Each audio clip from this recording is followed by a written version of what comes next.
Welcome to the Happy Hour. I'm your host, Dr. Elia, and every week we bring amazing guests whose wisdom, experience, knowledge hopefully will inspire you and empower you to find your bliss, to find your happiness. We all know that happiness is a choice, but it's also a skill set. And I'm convinced after 35 years of really studying happiness and becoming an expert in it, that if we do certain things on a consistent basis, we will find our fulfillment. It will bless our personal lives, our professional lives, which we'll speak about today with our wonderful guest, but also our families and our loved ones, and really be an example to those. We all have a sphere of influence, right? So we'll be an example to those that we impact and influence. So without further ado, I would like to introduce today's guest, Ashish Kothari, who is an amazing human, one of the most brilliant minds I've ever met. And just to give you an idea, he's an executive coach, an author of this amazing book, which we'll discuss today, Hardwired for Happiness. What a great title that is. Ashish became a partner at McKinsey, one of the global top management firms in the world, in just 6 years. That got to be some kind of world record. But what I love about Ashish, it's not just his brilliant mind, it's his amazing emotional intelligence. And he has literally helped thousands of leaders and their organization over the last 2 decades. After he left McKinsey, he started his own company called the Happiness Squad. I'm very curious to know how he came about with that name, first of all, and how it helps organizations, how it helps people. He's such an expert. But more importantly, he's a great family man. To me, this is probably even more important than all the accolades about Ashish. He's a wonderful husband and a great father to his kids. Ashish, welcome to the show, my friend. I am so delighted to be with you, Elia. Thank you for having me. Tell us a little bit about your story. You were born in India. When did you come to the United States, and how did your journey begin? Yeah, so look, I grew up in India. I got my master's degree, bachelor's and master's in engineering. And in 97, at the age of 23, I took my first international trip ever. And that was a trip to the US. And in many ways, I am the epitome, right? I am the ideal example of the American dream. I landed in the shores of the US. I was in Chicago. I was with Okay. IBM. I'd come with a round trip ticket, $5,000, which was a loan in my pocket. And through all of the what you learn from an early age, right? And from an early age, I picked up from my parents, who were both amazing academicians and wonderful human beings, the importance of hard work. Yes. Right. 20 years, I don't think there's that many countries in the world where you can come with just an education and a work ethic. And I found myself at 20 years later at a place where, if I wanted, I could have successfully retired and not done anything else. I joined McKinsey along the way. I got my MBA at University of Chicago. And really, my first half journey was all about work harder than the next person, do work that drives impact, makes a real difference, for others' lives. And that was it. I found myself, Elia, 20 years later with all the markers of external success and happiness, all of them. I was a partner at a leading firm. I was happily married. I had lots of friends. I had lots of money. I was doing great work. I was in lots of demand. Every time I served clients, people reached out and said, thank you. Almost nothing I didn't drive 4 to 6x impact on the fees they paid me. So you feel really I feel like there's and yet. I feel like there's and yet coming up here. Yeah, right. So everything was great out there, but internally, I found myself struggling with stress and anxiety. Like I would wake up, Ilya, every day, my knees literally up in my chest, bile running through my throat, feeling like I needed to throw up every morning, and the thing that drove me crazy was I didn't know why. Why was my body revolting? Why was my mind revolting? Everything was good. There is no problem. So why? And, I had always believed in research and work, and I said, you know what, I'm not going to take shortcuts. I'm not going to go see a doctor and take some pills like many senior executives do, right? I'm not just going to take an anxiety pill. And I didn't really had so-called traumas in my life. And I wasn't back then, wanting to go see a therapist, though I now know how much therapists can be helpful. I said, I'll find my answer.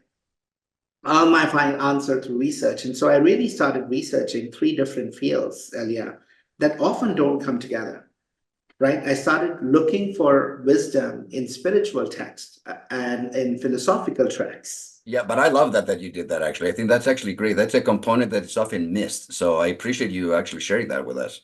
Yeah. So I started searching for answers in the Buddhism text, Stoicism. I read the Bible, I read the Quran, I read many of the Indian texts. I read Stoicism, but then I also started studying science, psychology, and neurosciences. And I really started to look at why am I so anxious? Why do I feel this stress? What am I afraid of? And I'm glad I did that because, first of all, as you and I both know, those who pursue happiness are unhappier. So I'm glad I didn't go in search of happiness. I was actually searching for an answer out of my fear and anxiety. And as I did this work, that's through which the framework around Hardwired for Happiness emerged. But what also emerged was the realization that I wasn't alone. There were so many out there who were living the same life, the perfect external life with all the markers. I have a big car, I have a big house, I have a wonderful wife, maybe even a second wife. But internally, people are lonely, people are hopeless, people are working just to survive, but internally, right, they're really struggling with meaning. So that was my journey. And once I realized how big this issue was and how this hardwiring for fear was actually making us take actions that were not serving us, but more importantly, we were destroying the planet for the future generations, that I decided to leave the firm and dedicate my life to really helping people bridge the gap between knowledge and practice, because we've known about this for thousands of years, what we need to do, but we don't practice any of it. And so I was like, what's the point in that? And that's how Happiness Squad was born, and that's what we're doing now. And what I love about what you said, and to me, it's the same thing. It's in life, it doesn't matter what we know. What matters what we do with what we know. The other thing that I want to point out is, a lot of times when we have this physical distress, whether it's anxiety, whether it's even a panic attack or an anxiety attack, rather than fighting it, we should say thank you. Yeah. Because our body is talking to us. And I've had through my own experience, in the old days, I used to ignore all those signs. As a clinical psychologist, I used to work like 45 patient hours per week like a maniac. My wife used to say, you're going to have a heart attack. I'm like, no, I can handle it. I was like doing double what the average psychologist was doing, right? And the signs for me, as I approached burnout, were so evident physically, but I was clueless. Or my ego was getting in the Most way. people are, I right? know. Even doctors. I had Dr. Neha Sangwan, who I interviewed for one of our podcasts. She's a doctor, and it required a nurse to tell her, are you okay? Because you've asked me the exact same question 4 times in the last 10 minutes. Wow. Right? Yeah. That was kind of her wake-up call. She's like, you've literally asked me this 4 times already. And she didn't realize where she was, how much of a brain fog was she operating from, right? So when that happens, embrace it and start asking those questions and get quiet. So now let's talk about happiness in general. Why do you think right now, in the post-pandemic world anyway, people are still struggling big time with their own happiness, whether it's in the professional or in the personal mode? That's been my experience. People are struggling right now. Why do you think that is? Yeah, so Elia, I think there are 2 or 3 things we need to think about this, right? Number one is I've launched a whole podcast series around this. I think we have fundamentally over the last 20 years, actually, it's not even just the pandemic, we've built habits that are making us unhappy. And For I'll give example, give me some examples. Yeah, take this first one. We just did a poll. What percentage of people, first thing in the morning, look at their phone? Almost 80 to I was 90%, going to say like 90%. I'm not surprised. Myself included, by the way. So, so yeah. right? So Yeah. think about this. The moment we wake up, we are literally triggering ourselves. Nature has this beautiful rest recovery. Our bodies go into, no matter how stressed and anxious you are, the sleep period, you're, really in the power of the parasympathetic rest, recover, digest. Yes. And we wake up. And in the last 20 years, we've built this habit. It didn't exist before 20 years. But in the last 20 years, with emails, with smartphones, the first thing we do is look at our email. Right away, we are kind of giving ourselves a shock to the system to put us back into this place of fear and anxiety. Oh my God, what's out there? Those who go to social media, teenagers, start looking at all the perfect world out there and immediately connect with my life is not perfect. So again, that habit of comparison, it's a habit we've created that puts us in there. So I think that's a really big deal. There's a whole range of them. So I invite Can you, your before audience. we go on, because 80 to 90%, and myself included, like I like to learn from you too, because I do this every morning. And it is a habit. I know it. The first thing like, even before you brush your teeth, you're like looking at your phone while you're still in bed. What can we do to So break that I started habit? doing this, Tell me, this yeah. work around happiness. Oftentimes people talk about addition, and I actually talk about deletion. So get curious about all the things that have become a source of unhappiness. How have you made unhappiness a habit, and start deleting them? So I started doing something, Elia, 5 years ago that has been such a big impact for me. I always talk about mindful start. I actually don't sleep with the phone even on the same floor in my room. It Oh, sits that's a down. great idea. It sits downstairs, right? So when I wake up for the first 10, 15, 20 minutes, there is no phone. In fact, I wake up and I always say, have a mindful start. So whatever I do, I start to do it mindfully without the phone. I'll make my coffee, I'll brush my teeth, I meditate every morning. I don't want all of that into my head before I go to, before it's time. Okay, this is a tall task, but I make a commitment to you personally and to our audience publicly that tomorrow morning I'm going to try that. I actually turn off my phone at night, so it's not on at all. I mean, maybe it's being charged or whatever, but it is next to my bed. So when I first wake up in the morning, it's so natural to just reach out, turn it on, Absolutely. and then do it. So you're saying 10, 15 minutes, wake up, open your eyes, no electronics, no phone. No electronics, no phone. It's a very Okay. beautiful, that space between when we are sleeping and when we wake up is a very liminal space because we're coming from the unconscious to the conscious. We're coming from a dream state to our conscious, what our mind is focused on. And it can be an unbelievable source of creativity and inspiration if we let it. You know what's interesting about that? That this morning, and I had a great night's sleep. I slept for like 9 hours, which I almost never do, and I slept great. And I had some great dreams this morning. So when I woke up, I wanted to almost stay in that dreamlike state and slowly transition out because you're so good. But Absolutely. yeah, I Yeah, had so that I this do that. morning happen. Yeah. So I do that. I have a practice. The first 5 minutes I wake up, I just lie in bed, and I'm just with it. And I'm not dozing off. I never hit the snooze button. There is no alarm clock. I wake up naturally, but I lie in bed because you just let, whatever has been happening in the unconscious, often the most creative parts of us, come to What are life. two or three other habits, Ashish, that I mean, the phone is one of them, and I'm so glad you brought it. What are two or three that people do for the most part that actually detract from their happiness that they pretty much do on a daily basis? Yeah, so let's think about the second one, which is this is another one of those things. I call it, think about the habit of comparison. We always have compared ourselves to the others. We Mm. always have, right? It's not going to change. But think about what we have done, Elia. Earlier, we used to compare ourselves to the caveman next door.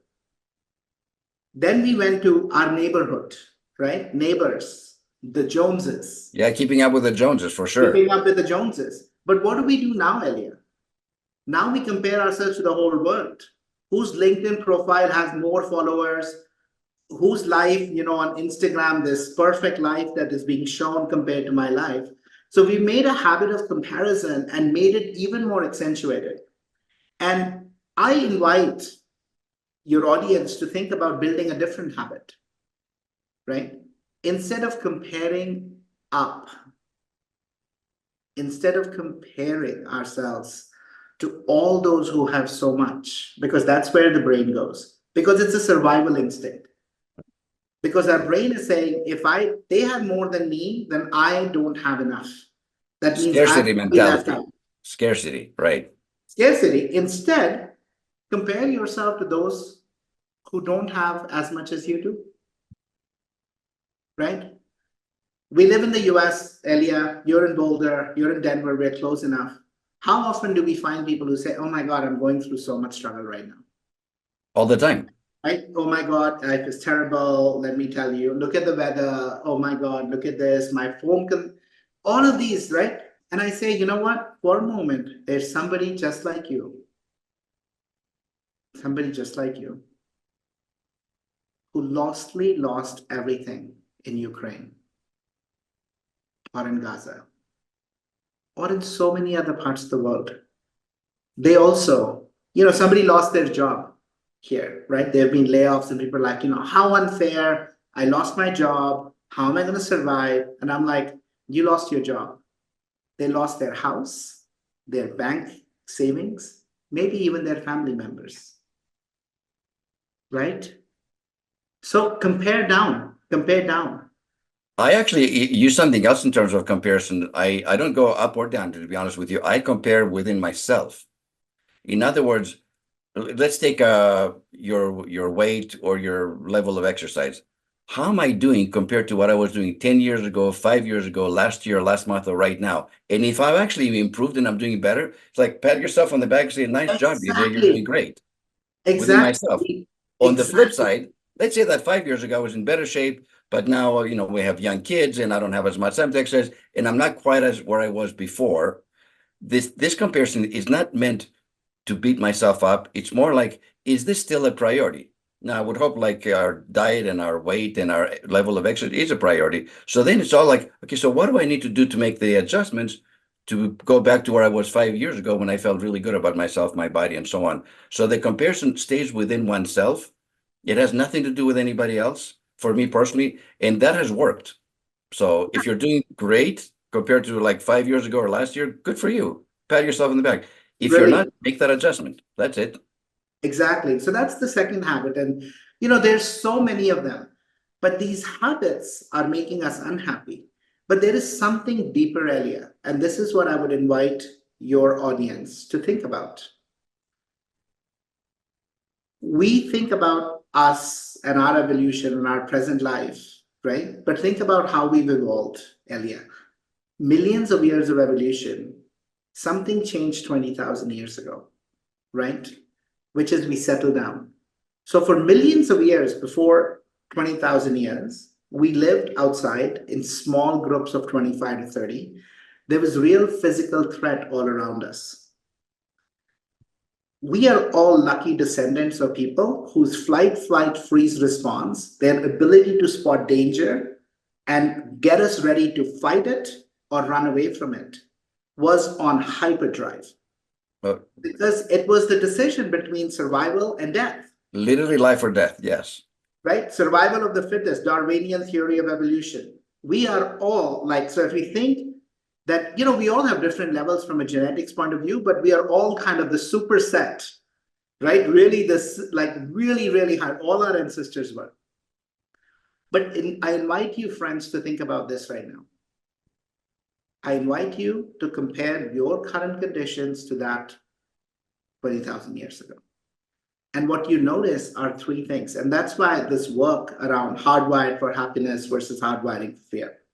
Number one, how many tigers do you see every day? Only if you go to the zoo. Only if you go to the zoo. So we don't have that many physical threats, right, around. What we do have are psychological threats. Inflation, the political environment right now in the US, wars, fires, shootings, There's so much happening, and each one of these things trigger us, and they trigger us in exactly the same way as do physical threats. But the problem is the following. And Ashish, I know, our time is almost up. I can't even believe that. So I need you to tell us the three things we can do right now, like bullet points that this is, if you do these top three things on a consistent basis from your experience, you will turn things around and fairly quickly, if you will. 1, 2, 3. Give us your Yeah. three pearls of wisdom as we end. So, three simple things to rewire away from fear, which is what we are experiencing right now. Number one is awareness. Connect with, as I mentioned, as we started with Elia, what are some ways, what are the mental models through which we are experiencing the world? What are the habits that we are living into that are making us unhappy? Number two, tune into gratitude. Yes. What are some things that we are grateful for? Compare yourself for things that you have versus what you don't have, which is what our brain does, right? Negativity bias that I'm sure you've talked a lot about on the show, is a really, really important one. And number three is, in a time when we are lonelier than ever, really invest in community. Yes. Family, friends, and neighborhoods. Engage, because when we invest in relationships, all the research at Harvard clearly highlights, right? Longest study on flourishing, our quality of relationships are a big, big way. So those three are where I would start. There are 6 more in the Hardwired for Happiness practices. But again, knowledge is not enough. Practice. Today, as Elia, you did yourself, role modeling, I'm going to put my phone up. What's the smallest thing that you can do? Maybe if you say, you know what, friends, call a friend. Find a friend you haven't talked to, who you spent so much time growing up. See where they are, reach out, say hello. Act.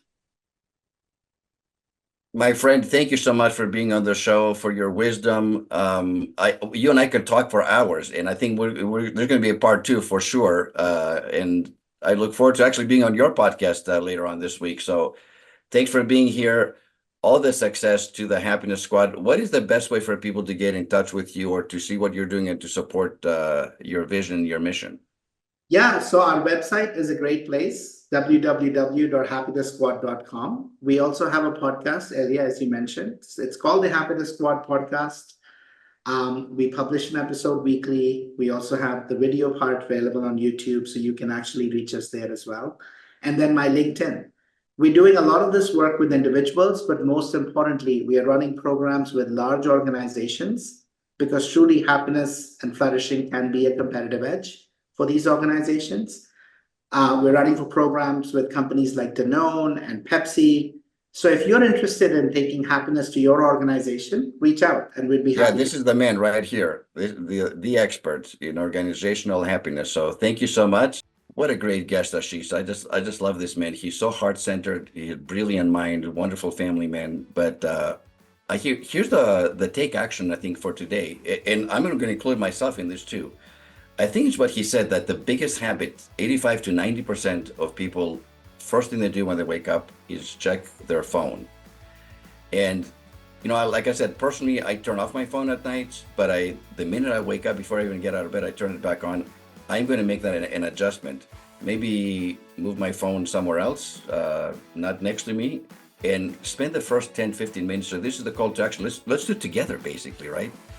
Let's make a commitment for 1 week and don't pick up our phones when we first wake up, and allow 10 to 15 minutes, this transition like Ashish talked about, going from, the unconscious into consciousness. Wake up, notice our breathing, start the day maybe with one thought of gratitude, spend 10, 15 minutes, transition, and then get on our phone. So actually, that's my commitment to you. I'm very curious to see how I'm going to feel actually after a week of doing that. And I hope you do the same thing too. I look forward to seeing every one of you next week. Please invite your guests, your friends, your family, and anybody else to the show, and let's get happy.